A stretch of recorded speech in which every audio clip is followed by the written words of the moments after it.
In 1870, a wealthy British socialist by the name of John Ruskin was appointed as Professor of Fine Arts at Oxford University in London.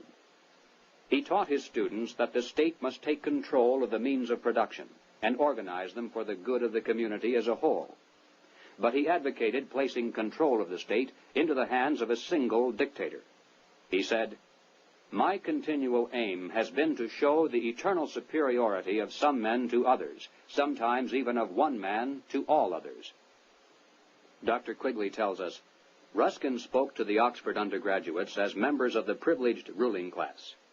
He told them that they were the possessors of a magnificent tradition of education, beauty, rule of law, freedom, decency, and self-discipline, but that this tradition could not be saved unless it could be extended to the lower classes in England itself and to the non-English masses throughout the world.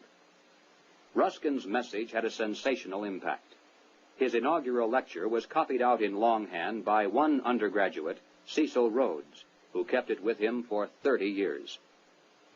Cecil Rhodes made one of the world's greatest fortunes. With help from international bankers, he was able to establish a virtual monopoly over all the diamonds that came from South Africa, and most of the gold as well. Throughout his entire life, Cecil Rhodes spent most of his vast income to promote the ruling class ideas of John Ruskin. Many people are familiar with the world-famous Rhodes Scholarships, which were established to promote the less controversial aspects of John Ruskin's dream. But very few are familiar with the fact that in 1891, Cecil Rhodes established a secret society to promote the rest of that dream. Dr. Quigley explains, in this secret society, Rhodes was to be leader. Stead, Brett, Lord Esher, and Milner were to form an executive committee. Arthur Lord Balfour, Sir Harry Johnston, Lord Rothschild, Albert Lord Grey, and others were listed as potential members of a circle of initiates, while there was to be an outer circle known as the Association of Helpers, later organized by Milner as the Round Table Organization. Here, then, was the classic pattern of political conspiracies throughout all history. At the center, usually depicted as the all-seeing eye, there is a tiny group in complete control, with one man as the undisputed leader.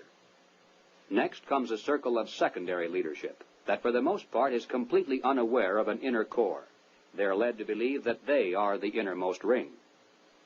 In time, as these conspiracies are built from the center out, they form additional rings of organization.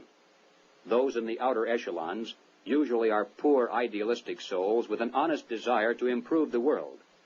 They never suspect an inner control for sinister purposes, and only those few who demonstrate a ruthless capacity for higher leadership are ever allowed to see it. After the death of Cecil Rhodes, the inner core of his secret society fell to the hands of Lord Alfred Milner, Governor-General and High Commissioner of South Africa. As director of a number of public banks and corporate precursor of England's Midland Bank, he became one of the greatest political and financial powers in the world. Milner recruited into his secret society a group of young men, chiefly from Oxford and Toynbee Hall.